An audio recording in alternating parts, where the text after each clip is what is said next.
ধরে উপস্থিতির জন্য ধন্যবাদ। এক্সপ্লেন করতে চলেছি the legendary life of queen Liu পর্ব 21। শুরু আবার সেখান থেকে হয় যেখানে দেখায় যে জিনজি ব্যাটালিয়ন ফিল্ডে প্যারেড চলছে, আর সেই প্যারেডে সৈন্যদলের মধ্যে একজন বয়স্ক মানুষ আহত হয়ে পড়ে গেল।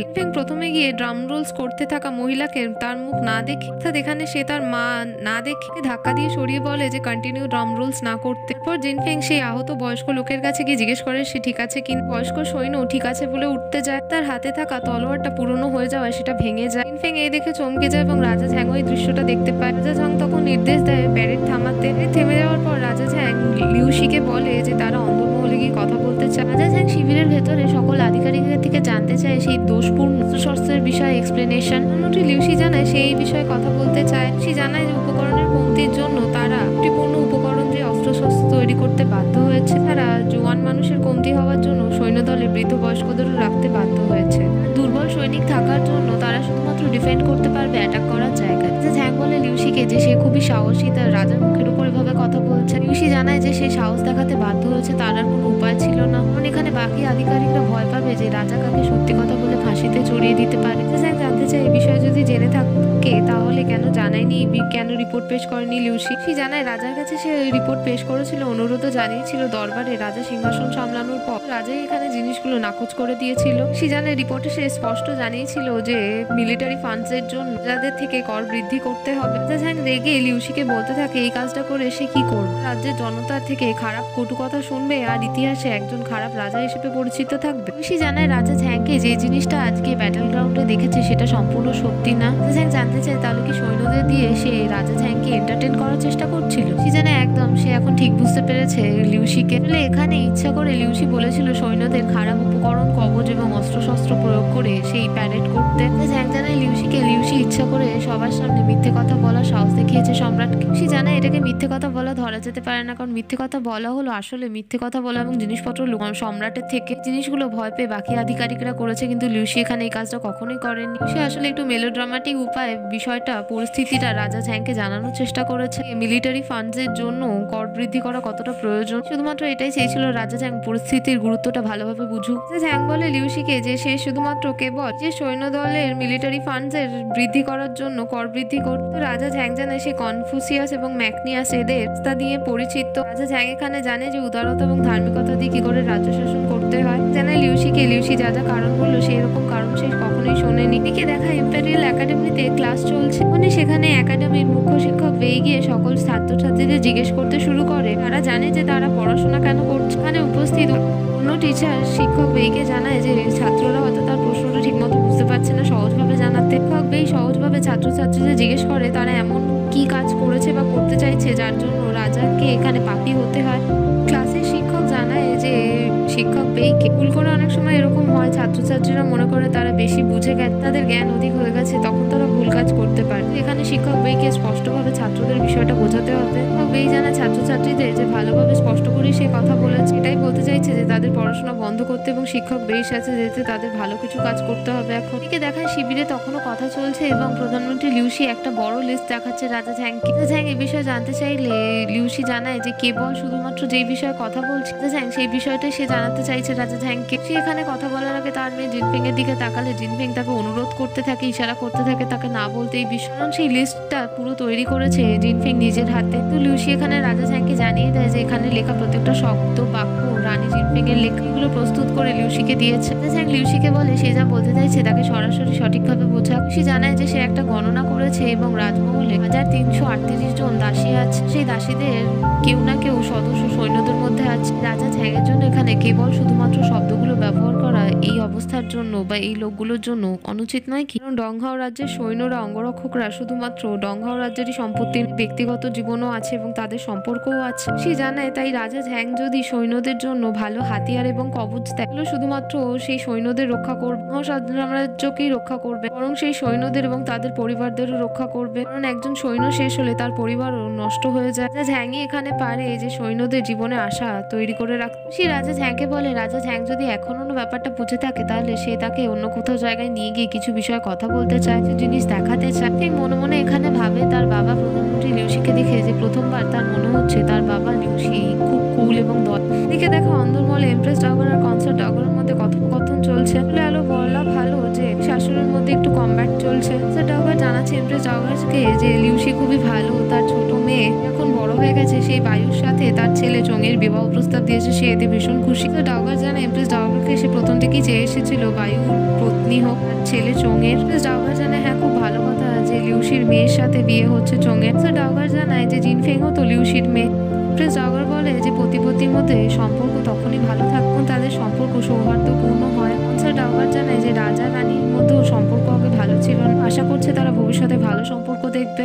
ডাগর এমপ্রেস ডাগরকে জানায় যে বায়ুর মতো জিনফিং স্মার্ট, বিচারশীল এবং বুদ্ধিমতী নয়, তবুও ঠিক আছে, সে খুব ভালো। তারা বলতেই পারে যে রানী জিনফিং এখানে স্পেশাল। এমপ্রেস ডাগর কনসার্ট ডাগরকে জানায় যে এতগুলো কথা একসাথে বলে তার কি টায়ার্ড লাগছে না।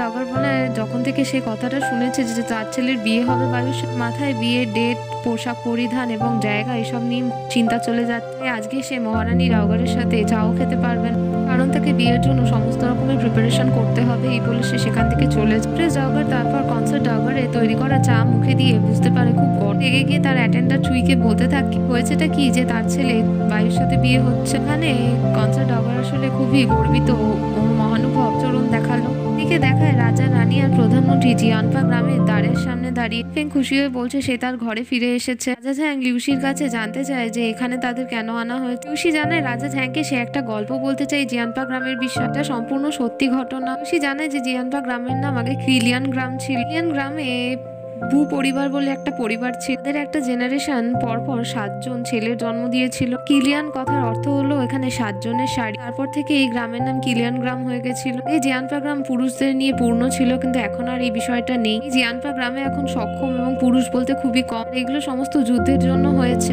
ফিং বলে যে এরকম কোনো গল্প আছে সে কখনোই জানতো না। প্রধানমন্ত্রী লিউসি রাজা ঝ্যাংকে জানায় যে 70 বছর আগে ডংহাও সাম্রাজ্যের যুদ্ধে জিয়ানপা গ্রাম থেকে পুরুষ মারা গেছিল 3143 জন। 50 বছর আগে যুদ্ধে জিয়ানপা গ্রাম থেকে পুরুষ মারা গেছিল 1853 জন। মাত্র 30 বছর আগে যে যুদ্ধ হয়েছিল এখানে রাজ পরিবারের রাজার পূর্বজরা বলেছিল যে কেউ সংরচনা তার আবিষ্কার করেছে। এই যুদ্ধে জিয়ানপা গ্রামের প্রাণহার 1651 জন। সে জানায় রাজা ঝ্যাংকে এটা রাজা ঝ্যাংয়ের জন্য শুধুমাত্র সংখ্যা হতে পারে ঠিক, কিন্তু জিয়ানপা গ্রামের প্রত্যেকটা সদস্যদের পরিবারের জন্য এটা একটা খুবই বেদনাদায়ক অতীত। সে জানায় রাজা ঝ্যাংকে যে সে বলেছে কনফুসিয়াস ম্যাগনেসিয়াসের রাজা ঝ্যাং অবলম্বন করতে চায়, এতে সেও সহমত পোষণ করছে। রাজা ঝ্যাং উদারতা, ধার্মিকতা, পরোপকারিতা নিয়ে ভাবে। রাজা ঝ্যাংকে এখনো লিউসি লেসন শেখাতে চায়। বিষয়টা হলো যে পরোপকারিতা শুধুমাত্র মহিলাদের উপর রাজা ঝ্যাং করছে না। ধার্মিকতার যদি বিষয়টা আসে তাহলে এখানে মার্শাল আর্ট জগতে ধার্মিকতা নিয়েও কথা হচ্ছে না, এটা সম্পূর্ণই রূঢ় এবং কঠিন বাস্তব। রাজা ঝ্যাং লিউসির কথাগুলো শুনে গ্রামের ভেতর প্রবেশ করে গেলে ফেং জানতে চায় লিউসি থেকে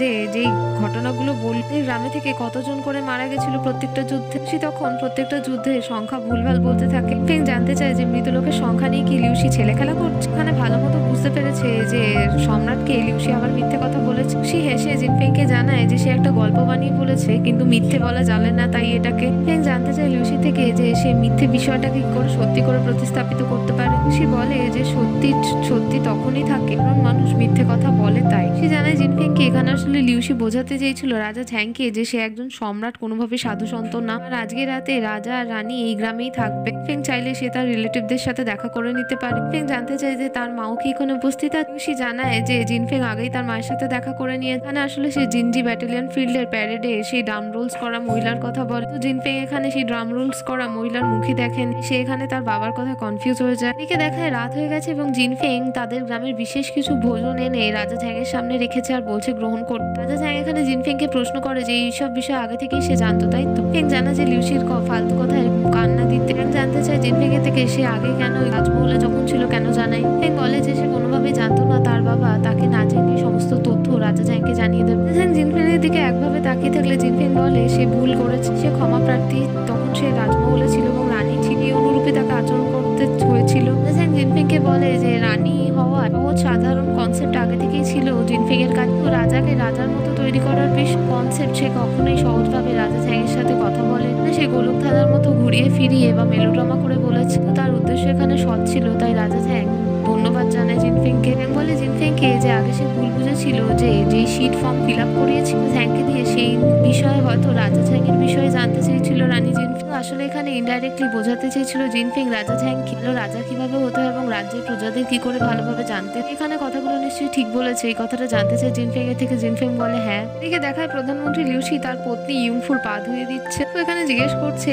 লিউশিকে যে সে তো ঢোল বাজাতে গেছিল, ঢোল তাকে বাজিয়ে দেবে এটা তখন বুঝতে পারে। তার মেয়ে জিনফিং রানী হওয়ার পরও এখনো স্বভাব চরিত্র কেন এরকম এত খারাপ, তো এখনো কেন সে রুডো আর বোল্ড। সে সব কথা ইউংফুকে বলতে থাকে এগুলো তার ফল, সে ঠিক মতো রানীকে তৈরি করতে পারে। তো জানতে চাই লিউশির কাছে যে কি ব্যবস্থা আয়োজিত করেছিল তার মেয়ের সাথে দেখা করানোর জন্য। বাজে ছিল, তার একদমই ভালো লাগেনি। সে বলে ঠিক আছে এগুলো তার ফল, যেহেতু পরের বার সে ভালো মতো ব্যবস্থা করবে তার মেয়ের সাথে দেখা করানোর জন্য। তো বলছে লিউশিকে তার মাথা প্রচন্ড ব্যথা করছে, ঘুরছে, আর সে কি খুব খারাপভাবে ঘায়েল হয়েছে, তার শরীরের বিভিন্ন জায়গায় ব্যথা হচ্ছে। সে এখানেও হেসে হেসে বলতে থাকে ইউংফুকে যে এগুলো সব তার দোষ, তার ফল। বলছে লিউশিকে সে কি বলছে কিছু শুনতে পাচ্ছে, ভুলভাল কি বলে যাচ্ছে। ইউংফু জানায় যে তার ডান পা ছেড়ে এবার তার বাঁ পা ধুতে হবে। সে তখন ইউংফুর ডান পা মুছে দিয়ে বাঁ পা ধরা শুরু করে। এদিকে দেখা ইম্পেরিয়াল একাডেমিতে কিছু কালো পোশাক পরিহিত লোক হাতে অস্ত্রশস্ত্র নিয়ে ঢুকে এসেছে, কিন্তু এসে দেখে কোনো ক্লাসই চলছে না। একজন সৈন্য বলতে থাকে তাদের মাস্টার জানিয়েছে তারা যদি নাও থাকে তাদের ভালো করে খুঁজে বের করতে। এর অর্থ যদি রাজধানী উলটপালট করা হয় তাহলে তাই করতে হবে তাদেরকে। দেখায় শিক্ষক বেই তার স্টুডেন্টদের নিয়ে কিছু কথাবার্তা বলছে। তার স্টুডেন্টদের বলছে তারা রাজধানী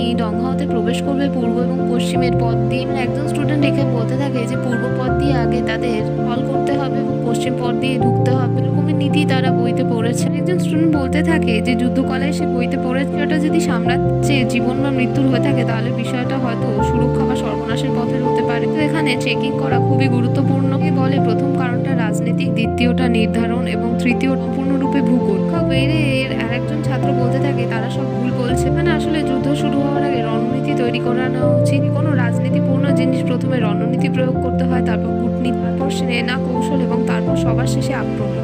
তার ছাত্রদের ধমকে বলতে থাকে তারা কি শুধুমাত্র বইতে সৈন্য সিদ্ধান্তের বিষয়ে পড়াশোনা করেছে। উনি সেখানে সেই কালো পোশাক পরিহিত সমস্ত লোক হাতে অস্ত্রশস্ত্র নিয়ে উপস্থিত হয়ে যায়, তাদের সবাইকে আটক করার কথা বলতে থাকে। দেখায় তাহি হলে দরবার বসেছে, মানে প্রধানমন্ত্রী লিউশি রাজা ঝ্যাংয়ের কাছে অনুরোধ করে বলতে চাইছে যে মিলিটারি ফান্ডস এর জন্য যেই কর নেওয়া হয় এগুলো বৃদ্ধি করতে হবে, কারণ এখানে সেনা বলের জন্য ওইগুলো প্রয়োজনীয় হয়ে উঠেছে এখন। অন্য একজন আধিকারিক অনুরোধ করে বিরোধ করে বলে যে রাজা ঝ্যাংকে যে প্রধানমন্ত্রী লিউশির কথা কোনোভাবেই না শুনতে। তো কাল আসলে শিক্ষক বেইয়ের বাড়িতে তার ছাত্রদের সাথে সে ছিল, উনি কিছু কালো পোশাক পরিহিত মানুষ গিয়ে তাদের আক্রমণ করে এবং তাদের গোপনে লুকিয়ে রাখে, এখনো তাদের ঠিকানা খুঁজে পাওয়া যায়নি। মিলিটারি ফান্ডস এর কর বৃদ্ধির কথা শুনে রাজ্যে চারিদিকে সবাই কথাবার্তা বলতে শুরু করে। শিক্ষক বেই আর তার ছাত্রদের খুঁজে পাওয়া যাচ্ছে না, এই বিষয়টা রাজধানীর লোকেদের মধ্যে আরো চিন্তার বিষয় তৈরি করেছে, তারা সবাই ভয় পেয়ে গেছে। রাজা ঝ্যাং জানতে চায় সেই আধিকারিক থেকে এই কাজটা কে করেছে। আবার সেই আধিকারিক বলে যে আর এই মহান কাজটা কে করতে পারে, এখানে সে প্রধানমন্ত্রী লিউশিকে ইন্ডিকেট করে। রাজা ঝ্যাং এখানে সমস্ত আধিকারিককে বলে যায় যে সে ডিসমিস করছে সবাই। এখন আগে এখানে প্রধানমন্ত্রী লিউশির সাথে একান্তে কিছু কথাবার্তা বলতে চায়, তারপর সে তার নির্ণয় জানাবে। রাজা ঝ্যাং এখানে এদিকে দেখায় লিউশিকে জিজ্ঞেস করছে যে সেই কি কাজগুলো করেছে। তোরে প্রধানমন্ত্রী লিউশি রাজা ঝ্যাংকে জানে, এটা কি প্রশ্ন করার কোনো বিষয়? সবসময় তো সবাই জানে এরকম কাজ প্রধানমন্ত্রী লিউশি করে। রাজা ঝ্যাং এই বিষয়ের কারণ জানতে চাইলে লিউশি জানায় কারণের কথা ছেড়ে আগে রাজা ঝ্যাংকে এটা বুঝতে হবে যে grand tutor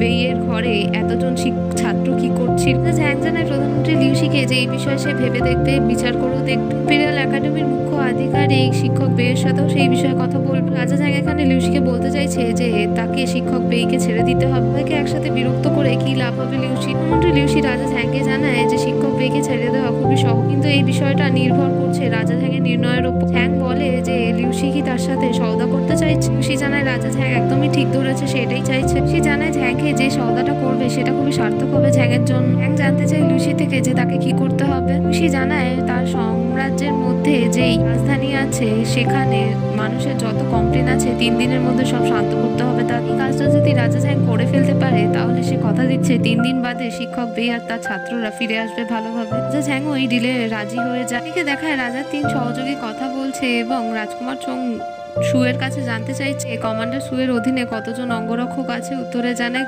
on duty of duty মিলে 20 জন। চাই বলে রাজকীয় পাকশালে এর থেকে বেশি অধীনস্থ আছে শেফ চায়ের আন্ডার। কমান্ডার সু বলে তাদের হাতিয়ার নিয়ে চলতে হয়, অনেক কিছু করতে হয়। চাই জানে তাদের কাছেও সবজি মাছ মাংস হাঁটার জন্য হাতিয়ার আছে। এই বলে তারা যুদ্ধ করার জন্য দুজনের হাতিয়ার বের করতে থাকে। রাজকুমার চং তাদের শান্ত করে। কমান্ডার সু জানায় শিক্ষক বেইকে ধরে রাখার জন্য এবং মিলিটারি ফান্ডস এর কর বৃদ্ধি করার জন্য অনেক লোকজন রাজধানীর বাইরে দাঁড়িয়ে তাদের খুব বিরোধ প্রদর্শন করছে। এদের কাছে মাত্র 20 জন সৈন্য আছে, তারা 200 জন 300 জনের অধিক। রাজকুমার চোং বলে তাদের বিরোধিতা না করে তাদের না আটকিয়ে সে কি চাইছে, তাদের সামনে গিয়ে সে অনুরোধ করবে আর তারা তখনই বিরোধ প্রদর্শন থামিয়ে দেবে, এটা কি হতে পারে? চাই জানতে চাই তাহলে রাজকুমার চোং কি বলতে চাইছে। উত্তরে রাজকুমার চোং জানায় এখানে 20 জন সৈন্যের কথা, তাদের বিরোধ থামানোর কথা বলেন, এখানে সে তাদের দিয়ে শিক্ষক বেইকে প্রোটেক্ট করার কথা বলেছে। চাই জানায় তাহলে রাজকুমার চোং এর এখানে মাথা কেটে দেওয়া হতে পারে। রাজকুমার চোং জানায় স্বয়ং রাজা তাদের সাথে আছে, কে তাদের মাথা কাটবে? রাজা ঝ্যাং জানায় যে 20 জন অত্যাধিক মানুষ হয়ে যাবে, তারা কয়েকজন গেলেই হবে শিক্ষক বেইর সাথে দেখা করার জন্য। এদিকে দেখায়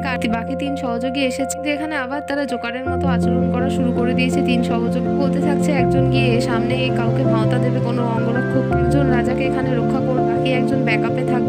চোং বলে কেউ যদি সামনে চলে আসে কি করবে? উত্তরে কমান্ডার সু বলে সে তার পরিচয় দেবে। চাই বলে পরিচয় দিয়ে কে কারাগারে প্রবেশ করে। উনি রাজা ঝ্যাং নিজের নাম বলে সৈন্যদের বলে যে সে ভেতরে দেখা করতে যেতে চায় শিক্ষক বেইর সাথে। রাজা ঝ্যাং এখানে কারাগারে প্রবেশ করে শিক্ষক বেইর সাথে কথা বলতে থাকে। শিক্ষক বেই এখানে শুয়ে থাকে, কোনো সাড়া দেয় না রাজা ঝ্যাংকে। ঝ্যাং বলে যে মহান শিক্ষক বেই খুবই সাফার করছে, সে এখানে এই বিষয়টা জানাতে এসেছে শিক্ষক বেইকে যে মন্ত্রী লিউসির সাথে সে চ্যালেঞ্জ লড়েছে যে 3 দিনের মধ্যে রাজ্যের অরাজকতা শান্ত করে দিলে সক্ষম হবে মহান শিক্ষক বেইকে এই কারাগার থেকে উদ্ধার করতে। শিক্ষক বেই এখানে কোনো রেসপন্স করে না। শিক্ষক বেইয়ের একজন ছাত্র কারাগার থেকে রাজা ঝ্যাংকে বলতে থাকে যে শিক্ষক বেই তার জন্য একটা মেসেজ রেখেছে, জানিয়েছে যে তার ছাত্ররা শুধুমাত্র যুদ্ধ কৌশল রণনীতি এই নিয়ে কথা বলতে পারে, কিন্তু পরিস্থিতির সাথে নিজেকে মানিয়ে নিতে পারে না। ছাত্ররা বারবার কথাবার্তা বলে বলে তার খুব অসুবিধা হয়, তাই সে চাইছে আজ রাতে কোনো ছাত্র যেন তার সাথে কথা না বলে, তাকে বিরক্ত না করে। রাজা ঝ্যাং শিক্ষক বেইকে বলে যে মার্গদর্শনের জন্য ধন্যবাদ, তারপর সে সেখান থেকে চলে যায়। এদিকে দেখায় প্রধানমন্ত্রী লিউসির বাড়িতে তার অ্যাটেন্ডার ইউ এসে তাকে জানাচ্ছে লিউসি যে লিস্টটা দিয়েছিল সেটা সে ভালোভাবে চেক করেছে, তো ইনভেস্টিগেশনে সে এমন কিছুই পায়নি। মিস্টার ইউ চলে গেলে লিউসি বলতে থাকে তাহলে একমাত্র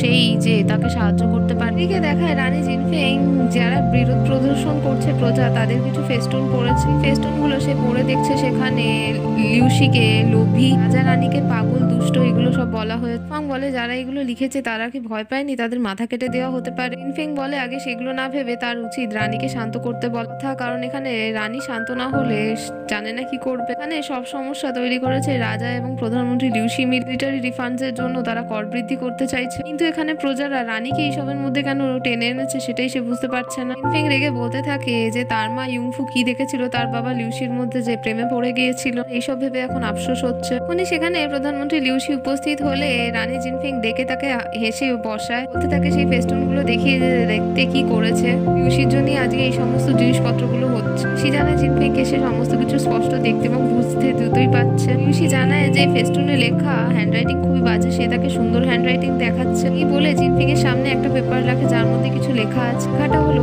ফেং ইউ ফু হুয়া কিয়ান। ফেং জানায় লিউসিকে যে সামনে থাকা এই লেখার মধ্যে যেই ব্যক্তির তাকে খুঁজে বার করতে হবে, তাই তো? সে জানায় একদম মহলের মধ্যে থেকে তাকে খুঁজে বের করে দিতে হবে, তাহলেই সে তার মায়ের সাথে দেখা করতে পারবে। ফেং জানায় লিউসিকে 1000 সে একই কথা শুনেছে। লিউসি জানায় জিনফেংকে সে যত তাড়াতাড়ি কাজ করবে তত তাড়াতাড়ি মাকে দেখতে পাবে। জিনফেং বলে লিউসিকে যে একটু হিন্ট দিতে। লিউসি সেই পেপারগুলো আবার জিনফেংকে ফিরিয়ে দেয়, যে পেপারগুলো সাবমিট করেছিল সব মহলের লোকেদের জানকারি নিয়ে জিনফেং লিউসির কাছে। লিউসি থেকে জানতে চায় যে এই জিনিসটা কি মহলের সাথে সম্বন্ধিত। লিউসি জানায় কোনোভাবেই না, কিন্তু এই বিষয়টাকে তাকে খুঁজে বের করতে হবে আর সে ভরসা করে যে জিনফেং এটা পারবে। এদিকে দেখায় রাজার কক্ষে তার 3 সহযোগী কথাবার্তা বলছে। চাই বলছে যে রাজ্যে অরাজকতা চলছে, সাই পোস্টার লাগাচ্ছে, সবজি বিক্রেতা ব্যানার নামাচ্ছে, রাজকীয় পাকশালার যা জিনিসপত্র কেনাকাটা হয় তার দাম 3 গুণ বেড়ে গেছে। রাজকুমার চোং বলে এটা তো শুধু বড় কথা নয়, এছাড়াও রাজধানীর বাচ্চারা স্কুলে যাচ্ছে না কারণ তাদের মা বাবারা অরাজকতা সৃষ্টি করছে। গতকালই শুধুমাত্র 99 জন বাচ্চা উৎপাত করেছে এই মামলা সামনে এসে। বাচ্চাদের স্কুল না যাওয়া এটা খুবই গম্ভীর বিষয় হয়ে যাচ্ছে। কমান্ডার সু জানায় রাজধানীর দক্ষিণ দিকে যে আর্চওয়ে আছে খিলান পথ, এখানে গিয়ে অর্ধেক ডজন বাচ্চা সেই জায়গাটাকে পুরো নষ্ট করে দিয়ে এসেছে। পুরো জায়গাটা মোটামুটি শতাব্দী প্রাচীন ছিল, সম্পূর্ণ তারা ধ্বংস করে দিয়েছে, নোংরা করে দিয়েছে। ঝমকে তার 3 জন সহযোগীকে বলে কোনো কি ভালো খবর নেই? কমান্ডার সু জানায় তারা শুল্ক বাঁচিয়ে নিয়েছে, এটা আসলে সেই পুরনো খিলান পথ 1 মাস বাদে ভেঙে ফেলারই কথা ছিল, এই শুল্কটা তারা বাঁচিয়ে নিয়েছে। ঝ্যাং বলে তার সহযোগীদের কিছু ভালো প্ল্যান বার করতে, কারণ এরকমই যদি চলতে থাকে অরাজকতা তাহলে শান্ত তো তারা করতেই পারবে না, প্রজাদের উল্টে শিক্ষক বেইকেও ছাড়াতে পারবে না আর সাম্রাজ্য ধ্বংস হয়ে যাবে। এদিকে দেখায় জিনফেং তার নিজের কক্ষে জিয়ানলুও হলে শুয়ে আছে এবং তার অ্যাটেন্ডার সুফাং এসে তাকে জিজ্ঞেস করছে তার কি টেনশন হচ্ছে। এখানে তার বাবা লিউসি যা প্রবলেম তাকে দিয়ে গেছে সেই বিষয়ে সুফাংকে জিনফেং সেই পুরো নামটা বলে জানতে চায় যে কোনো বস্তু, কোনো মানুষ বা কোনো ঘটনা, কোনো জায়গা, এরকম কি কিছু বিষয়, কি বিষয়ে কিছু জানে? উত্তরে সুফাং বলে যে নামটা শুনে মনে ব্যক্তি হতে পারে। ফাং জানায় ফেং ইউ হয়তো একজন দাসীর নাম, ফু হুয়া কুয়ানও হয়তো একজন দাস বা দাসীর নাম হতে পারে। তারা হয়তো আগে স্বর্গীয় সম্রাটকে সেবা দিত, তাদের সময় শেষ হয়ে যাওয়ার পর তারা কোথায় গেছে তারা জানেন। ফেং বলে তাহলে পুরনো দাসদাসীদের গিয়ে তাদের খোঁজ নেওয়া উচিত। ফাং বলে তারা পুরনো দাসদাসীদের এভাবে খুঁজতে পারে না। জিনফিং বলে তার কাদের অনুমতি আছে তাদের খোঁজার। ফাং জানায় রানী জিনফিংকে যে পুরনো দাসদাসীদের একজন মডেল ছিল, তাকে তারা ভীষণ পছন্দ করত। সেই দাসদাসীদের যদি তার সামনে নিয়ে যাওয়া হয় বা তার বিষয়ে উল্লেখ করা হলে হয়তো সেই দাসদাসীরা সেই বিষয়ে যা জানতে চাইছে জিনফিং সেই বিষয়ে জানাতে পারে। ফিং জানতে চায় সুফাংয়ের থেকে তাহলে সেই যা বস্তু তারা চায় সেই জিনিসটা কি তাকে চুরি করতে হবে। সুফাং জানে এরকম কিছুই করতে হবে না, কারণ যেই বস্তু বা ব্যক্তি সে তারা চাইছে এটা আর কেউ না, প্রধানমন্ত্রী লিউশি, জিনফিং এর বাবা। ফিং বলে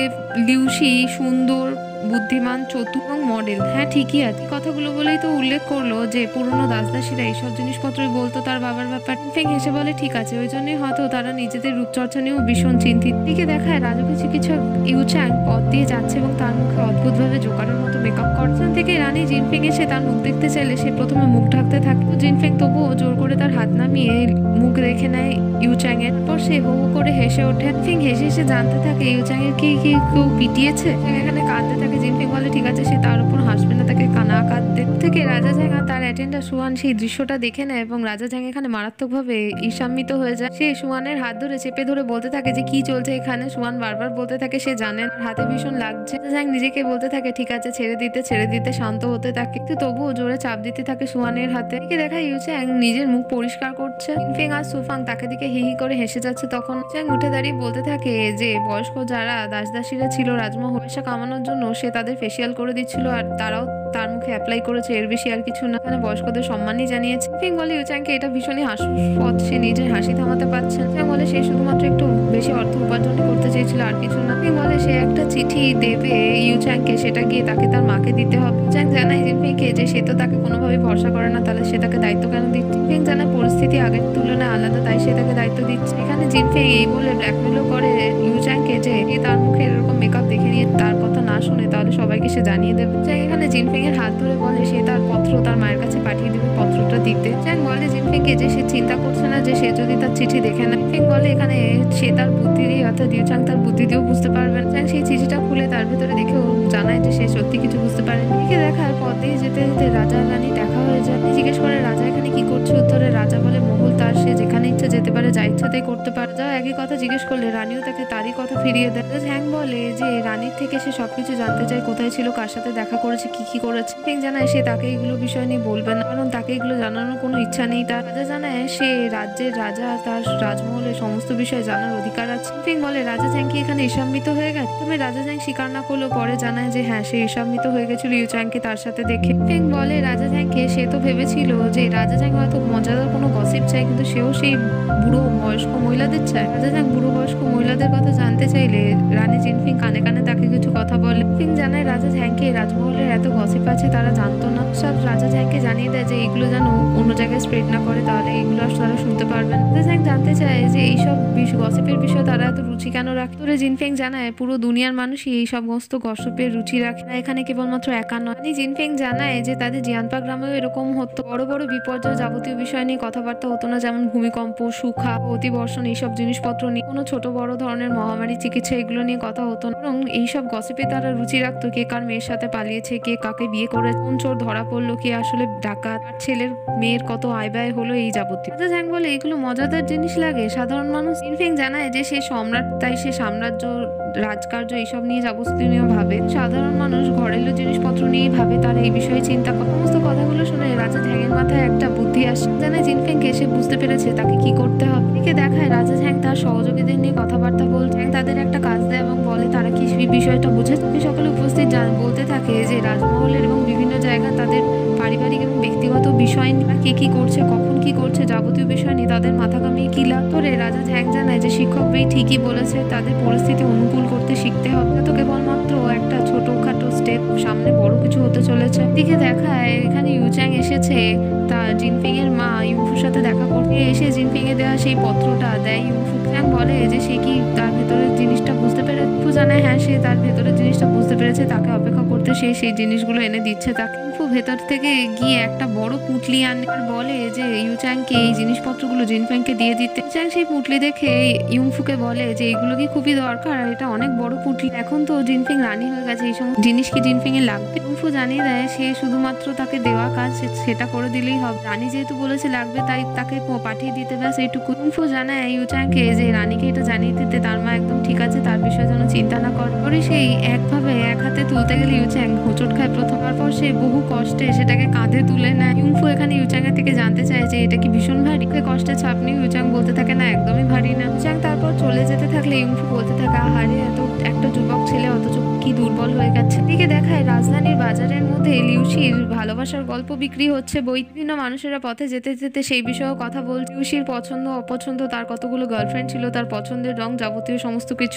চিকিৎসক ইউচ্যাং ও পথে যেতে যেতে সবার কথা শুনে একটা বুক স্টলে দাঁড়িয়ে সেই বইটা দেখেন, লিউসির ভালোবাসার গল্প বলে লেখা। এদিকে আবার দেখায় রাজা তার 3 সহযোগীর সাথে তার কক্ষ জুয়ানচেন হলে কথা বলছে। রাজকুমার চোং রাজা ঝ্যাংকে জানাচ্ছে যে রাজার কথা মত লিউসির লাভ স্টোরির বিষয় নিয়ে পুস্তক ছাপানো হয়ে গেছে এবং সেগুলো বিক্রিও হয়ে গেছে। এখন সব থেকে বেশি গসিপের চর্চা সেই বিষয় হয়ে আছে। কমান্ডার সু জানায় যেই ছাত্রদের দায়িত্ব দেওয়া হয়েছিল সেই বইগুলো তারা নিজেরা খুবই গসিপ করে করে সেই বিষয়গুলো আনন্দ নিয়ে লিখেছে। এফ চাই জানায় রাজাকে রাজা ঝ্যাং যে তাকে দায়িত্ব দিয়েছিল প্রত্যেকটা আধিকারিকের মাসিক ব্যয়ের খরচ কি এই বিষয়ে সে সবকিছু হিসাব করে নিয়েছে। এই সূচিটা রাখে রাজা ঝ্যাংয়ের টেবিলের উপর, রাজা ঝ্যাং সেটা খুলে দেখে। তোমার সময় এখানে রাজা ঝ্যাংকে প্রশ্ন করে বসে যে কর বৃদ্ধি থেকে মানুষের ধ্যানটা সরিয়ে দিয়ে কি করতে চাইছে রাজা ঝ্যাং। ঝ্যাং জানায় সবাইকে যে লিউসি তাকে একটা সমস্যা দিয়েছিল আর লিউসিকে সেই সমস্যাটাই ফেরত দিচ্ছে, আর কিছু না। তারা এই যে পরিস্থিতিটা তৈরি করেছে এটা শুধুমাত্র একটা অস্থায়ী সমাধান। বিষয়টা রাজা ঝ্যাং এটাই জানতে চাইছে যে বিভিন্ন আরো আধিকারিক তাদের ব্যয় তাদের আয়ের থেকে অনেক বেশি হয়ে গেছে, এর মানে তাদের অন্যান্য সম্পত্তিও আছে, সেই বিষয়ে তারা ঠিকমতো করও নিশ্চয়ই ভরেন। বিষয়টা রাজার চক্ষু আড়াল হয়ে গেলেও আশা করছে যে লিউসি এই বিষয়ে জানে, এই জিনিসটাই হয়তো লুকিয়ে যাচ্ছে তার থেকে। বাকি 3 জন সহযোগী রাজাকে বলতে থাকে সে খুবই জ্ঞানীগুণী মানুষ, তার বুদ্ধির তুলনা হয় না। রাজা ঝ্যাং সেই সবাইকে উপস্থিত অন্যর খেলাতেই তাকে হারিয়ে দেওয়া, আর চালেই তাকে মাত দিয়ে দেওয়া। এমনই সকল গল্প জানতে আমাদের চ্যানেলের সঙ্গে থাকুন।